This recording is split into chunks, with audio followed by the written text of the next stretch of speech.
तो कश्मीरी पंडित सबको याद तभी आता है जब उससे नफरत फैलाने का एजेंडा जो है वो पूरा हो पाता है। अदरवाइज इनमें से कोई उन कश्मीरी पंडितों के पास नहीं जाता है जो अभी भी कैंप्स में रह रहे हैं, जम्मू के जगती और बाकी सारे कैंप्स में रह रहे हैं। कोई ये सवाल नहीं उठाता है कि कश्मीरी पंडितों की वापसी के लिए क्या हो रहा है।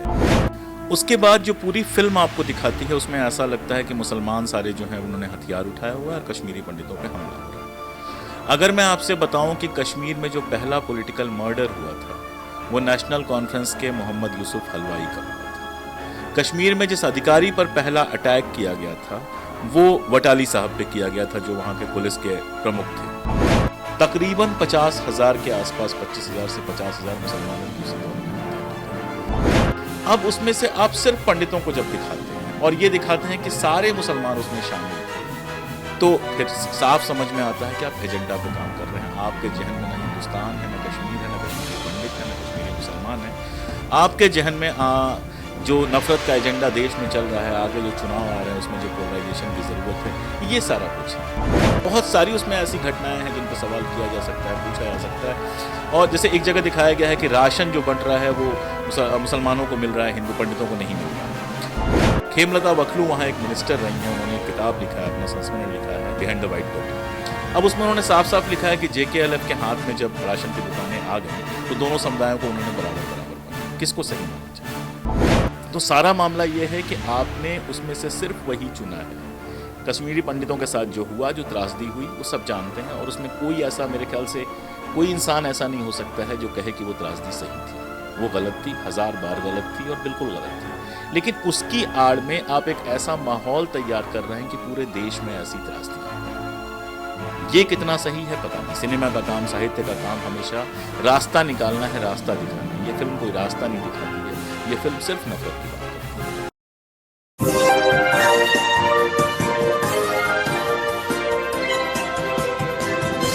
नमस्कार, आदाब। मैं खुशबू अख्तर। कश्मीर की जब बात होने लगे तो ये समझ लेना चाहिए कि इस पर बात करने के लिए सबसे मुफीद इंसान अशोक कुमार पांडे के अलावा कोई और आपको नहीं मिलेगा। और जब बात कश्मीर फाइल्स की हो रही है तो कहीं ना कहीं वो दुख दर्द के बावजूद एक एजेंडा दिखाई देता है और वो एजेंडा कहीं ना कहीं चुभता है और कहीं ना कहीं नफरत की उस पूरी राजनीति को कहीं एक शक्ल देता हुआ नज़र आता है। तो सर, सबसे पहले पल पल न्यूज़ में आपका स्वागत। बहुत शुक्रिया, बहुत शुक्रिया। सर, मेरा पहला सीधा सवाल यही है कि जब भी हम कश्मीर की बात करते हैं और कश्मीरी पंडितों की बात करते हैं तो शक्ल कुछ और दिखाई देती है। आप इसे किस तरह से देखते हैं, क्योंकि कश्मीर फाइल्स की जब बात हो रही है तो कहीं ना कहीं एजेंडा भी कुछ ना कुछ दिखाई दे रहा है। मैं एक किस्से से बात शुरू करता हूँ। कश्मीर में बहुत कम लोग जानते हैं कि अभी भी कश्मीर में लगभग 800 परिवार हैं कश्मीरी पंडितों के, 5-6 हज़ार कश्मीरी पंडित हैं। उनका जो संगठन है कश्मीरी पंडित संघर्ष समिति, उसके अध्यक्ष हैं संजय टिक्कू। अभी कुछ वक्त पहले संजय टिक्कू भूख हड़ताल पे थे। मैं आगे बताऊंगा कि जो प्रधानमंत्री पैकेज मिला था उसमें अपना हिस्सा मांगने के लिए वो लोग कोर्ट तक गए, कोर्ट से जीत गए, उसके बावजूद उनको उनका हिस्सा नहीं मिल रहा था। तो और कोविड के टाइम में नौकरियां चली गई, बहुत सारी दिक्कतें हुई, ज़्यादातर लोग प्राइवेट सेक्टर में नौकरी करते हैं, तो वो कुछ मांगों को लेकर भूख हड़ताल पे थे। मैंने यहाँ BBC में हिंदी में लिखा, न्यूज़ क्लिक में अंग्रेज़ी में लिखा, लगातार ट्विटर पर लिखता रहा और कोई सपोर्ट में नहीं आया। अंत में जाके नेशनल कॉन्फ्रेंस के कुछ लोग आए, सब कुछ हुआ, लेकिन फाइनली आप मोटा मोटी ये मान लीजिए कि हार के उन्होंने अपना अनशन वापस ले लिया। लोगों ने कहा जिंदा रहोगे तब लड़ोगे। तो कश्मीरी पंडित सबको याद तभी आता है जब उससे नफरत फैलाने का एजेंडा जो है वो पूरा हो पाता है। अदरवाइज इनमें से कोई उन कश्मीरी पंडितों के पास नहीं जाता है जो अभी भी कैंप्स में रह रहे हैं, जम्मू के जगती और बाकी सारे कैंप्स में रह रहे हैं।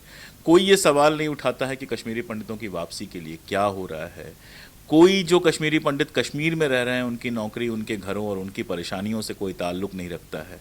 सारा कुछ जो है कश्मीरी पंडितों को एक पान बना दिया गया, एक मोहरा बना दिया गया है कि जिनके सहारे बाकी हिंदुस्तान में नफरत फैलाई जा सके। लेकिन इस फिल्म को जिस तरह से प्रमोट किया जा रहा है वो एजेंडा हम देख सकते हैं, या कई लोगों को ये बहुत अच्छा लग रहा होगा कि एक दर्द को पूरी तरह से उभार के दिखाया जा रहा है। लेकिन मेरा सवाल सर आपसे यही है कि सिनेमा को अब किसी भी एक तरीके से आप ढालकर उस तस्वीर को दिखा सकते हैं जिससे आपका एजेंडा पूरा हो। आपने कश्मीर पे एक इतिहास लिख दिया है और वो इतिहास जब हम पढ़ते हैं तो कई बार हम सोचने पे मजबूर होते हैं कि क्या ये इतिहास वही है जो जनता को सिनेमा के द्वारा दिखाया जा रहा है? तो इसे आप किस तरह से देखते हैं? देखिए, उसकी शुरुआत जहाँ से होती है, माहौल ख़राब है से होती है, और माहौल ख़राब क्यों है इस पर कोई बात नहीं होती है। उसके बाद जो पूरी फिल्म आपको दिखाती है उसमें ऐसा लगता है कि मुसलमान सारे जो हैं उन्होंने हथियार उठाया हुआ है और कश्मीरी पंडितों पे हमला हो रहा है। अगर मैं आपसे बताऊं कि कश्मीर में जो पहला पॉलिटिकल मर्डर हुआ था वो नेशनल कॉन्फ्रेंस के मोहम्मद यूसुफ हलवाई का हुआ था। कश्मीर में जिस अधिकारी पर पहला अटैक किया गया था वो वटाली साहब पे किया गया था, जो वहाँ के पुलिस के प्रमुख थे। और उस अटैक में तो वटाली साहब को कुछ नहीं हुआ, लेकिन उसके तुरंत बाद उनके छोटे भाई गुलशन वटाली को मार दिया गया। 80 साल के मौलाना मसूदी को मार दिया गया। मौलाना फारूक जो मीरवाइज फारूक थे उनकी हत्या की गई क्योंकि उन्होंने, जब मुफ्ती मोहम्मद सईद की बेटी रूबिया सईद का अपहरण किया गया था तो उन्होंने कहा था कि ये जो अपहरण है वो गैर इस्लामिक है। आयशा थी एक, उन्होंने इस अपहरण का विरोध किया था, उनकी हत्या कर दी गई।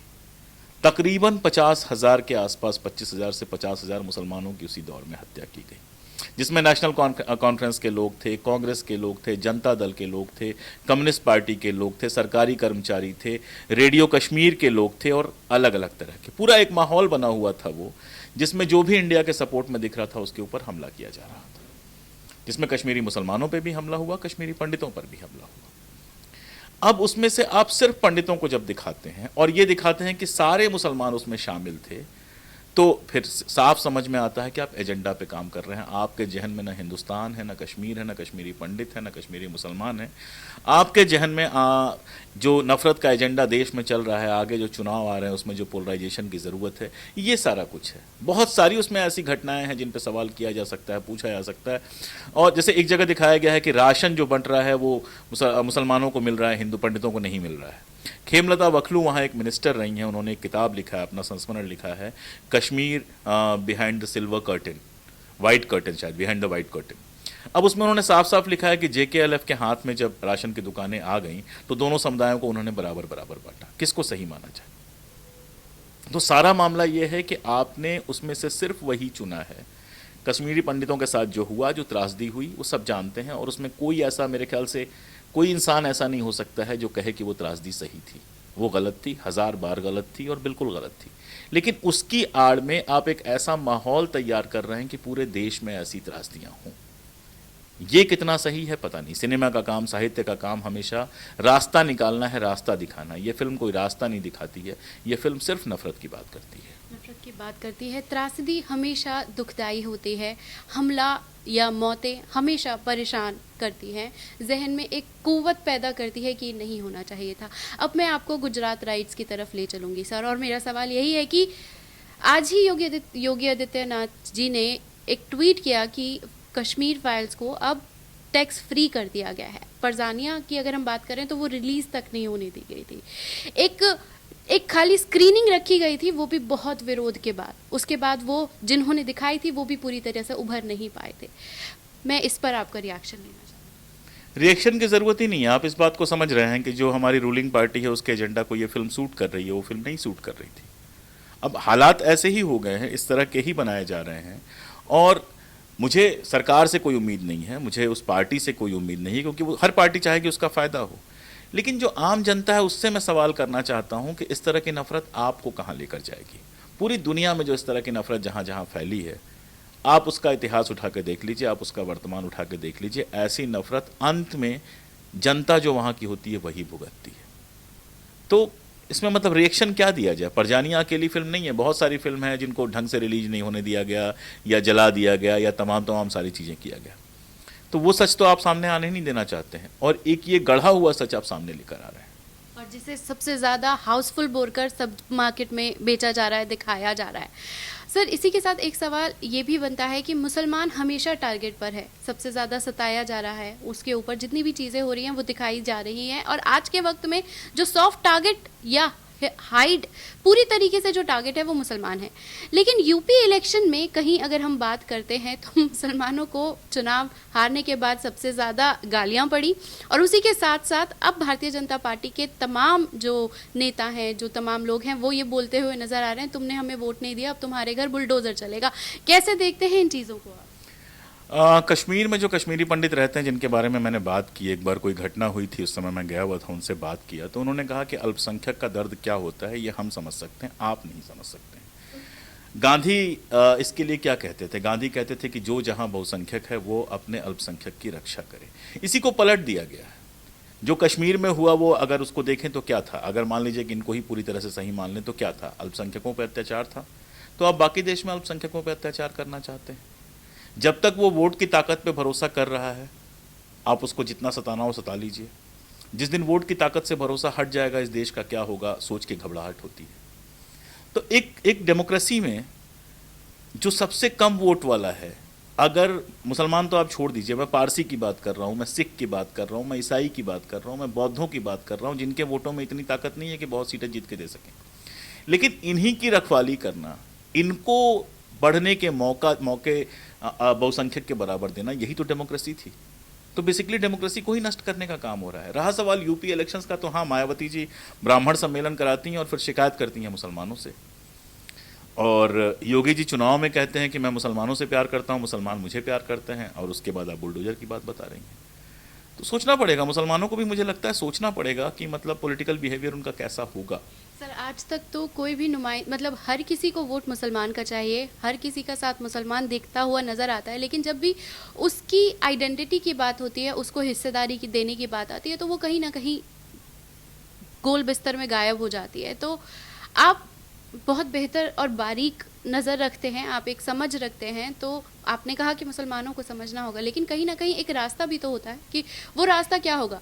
47 से लेकर आज तक कोई रास्ता नहीं निकला। वो रास्ता मैं नहीं दिखा सकता हूँ, मैं मुसलमान नहीं हूँ, मुझे वो सब नहीं झेलना पड़ता। गालियाँ मुझे भी बहुत पड़ती हैं, बहुत सारी गालियाँ पड़ती हैं, लेकिन सबके बावजूद मेरा नाम अशोक कुमार पांडे है, मैं अशफाक खान नहीं हो सकता। तो वो रास्ता मुझे नहीं मिलेगा, मैं तलाशूंगा तो वो भाषण देना होगा, वो रास्ता खुद तलाशना होगा, पहली बात। दूसरा, अगर आप एक लाइन में पूछिए तो मैं कहूँगा भाई ये टाइम पढ़ने लिखने का, बच्चों को पढ़ाने लिखाने का, अच्छी नौकरियों में लाने का है। देखिए ये बात बड़ी अजीब लग सकती है, लेकिन कई बार मुश्किल वक्त बहुत काम का वक्त होता है। मैं अपने ही आसपास में देखता हूं कि पहले जिन घरों के बच्चे बिल्कुल पढ़ते नहीं थे, जो हमारे साथ पढ़े हैं, उनको इतिहास में और बाकी सारी चीज़ों में कोई रुचि नहीं थी, उनके जो बच्चे हैं उनको इतिहास में खूब रुचि है, पढ़ रहे हैं, अच्छी यूनिवर्सिटीज़ में जा रहे हैं, सारा कुछ। तो मैं इसको शुभ का लक्षण भी मानता हूँ। इसके ठीक उलट जिस कास्ट से मैं आता हूँ, मेरे इलाके में उसका बहुतायत है। एक ज़माने में वहाँ से लड़के खूब निकलते थे, अच्छे कॉलेज में जाते थे, बहस करते थे। आज मैं देख रहा हूँ कि दिन भर जय श्री राम कर रहे हैं, फेसबुक पर गालियाँ दे रहे हैं, उनके पास नॉलेज और बाकी सारा कुछ ख़त्म होता जा रहा है। तो दरअसल जिस समाज को पागल किया जाता है उस समाज को बेसिकली नष्ट किया जाता है। तो मैं पॉलिटिकली तो नहीं बताऊंगा किस पार्टी के साथ जाएं, लेकिन हाँ, कौन जीत रहा है कौन हार रहा है कि सोचने के अलावा ये भी सोचे कौन हमारे साथ खड़ा था। देखें कि सीएए मूवमेंट में कौन आपके साथ खड़ा था, किसके लोग जेल गए, कौन आपके साथ खड़ा था, कौन आपके पक्ष में बयान दे रहा था, कौन अपने घर में कैद था। इससे भी फैसला करें, सिर्फ जीतने हारने से फैसला ना करें।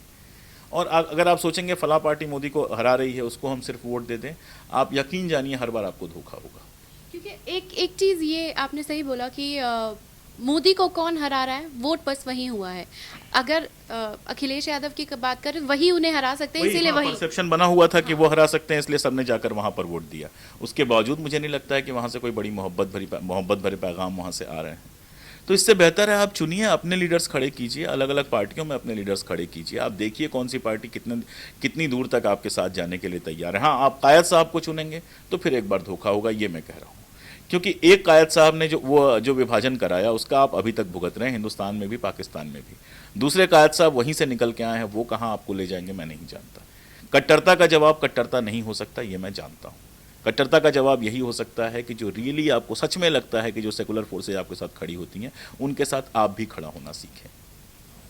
सर, एक आखिरी सवाल कश्मीर फाइल से ही मैं लेना चाहूँगी कि कश्मीर फाइल को देखने के बाद, हमने पूरे इंटरव्यू में बात किया, लेकिन आपको एक ऐसा क्या मैसेज आप देना चाहेंगे जनता को, क्योंकि प्रधानमंत्री मोदी के साथ तमाम कलाकारों की तस्वीरें आ रही हैं, विशाल अग्निहोत्री दिखाई दे रहे हैं, कंगना बोल रही हैं कि बॉलीवुड का पूरा पाप धुल गया, जी, उनका पूरा पाप उतर गया। तो मैं आपसे जानना चाहूँगी, क्योंकि लगभग जब भी कश्मीर की बात आती है तो हम आप ही की किताबों के पन्ने खोल के देखते हैं कि आपने वहाँ पर क्या लिखा है और क्या ये उस फैक्ट से और इस फैक्ट से मेल खाता है या नहीं खाता है। आपने इस फिल्म को देखकर क्या महसूस किया और जनता से आप क्या कहना चाहते हैं? देखिए, मैं जो कहूंगा वो थोड़ा मुश्किल काम होगा। मैं कहूंगा कि ना अशोक कुमार पांडे पे भरोसा कीजिए, ना विवेक अग्निहोत्री पे भरोसा कीजिए, खुद पे भरोसा कीजिए। अशोक कुमार पांडे की किताब उठाइए, उसने रेफरेंसेस दिए हुए हैं, उन रेफरेंसेस को चेक कीजिए, उनके काउंटर रेफरेंसेस देखिए और फिर जो आपको सही लगे उसको मानिए। विवेक अग्निहोत्री ने फिल्म बनाई है, आप उसके क्या कहते हैं, उसके फैक्ट्स को देखिए, किताबों को खंगाल के पता कीजिए। मैं जानता हूं इतना कोई नहीं करता, इसलिए मैं आसान तरीका बता रहा हूं। अगर पढ़ सकते हैं तो किताबें पढ़िए, वो तो मैं कहूंगा ही, लेखक हूं तो मैं कहूंगा किताबें पढ़िए। लेकिन इसके साथ साथ मैं आपसे ये जानना चाहूंगा कि अगर बॉलीवुड के सारे पाप उतर गए हैं तो अब बॉलीवुड करेगा क्या? ये थोड़ा मजाकिया बात लग सकती है, मैं कहना जो चाह रहा हूं वो इसके सहारे कहता हूं कि कोई भी सच आखिरी सच नहीं होता। ना तो विवेक अग्निहोत्री का सच आखिरी सच है, ना अशोक कुमार पांडे का सच आखिरी सच है। इतिहास में बहुत कुछ होता है, अच्छा भी होता है, बुरा होता है, बुरा भी होता है, लेकिन आप इतिहास में जाकर उसको सुधार नहीं सकते।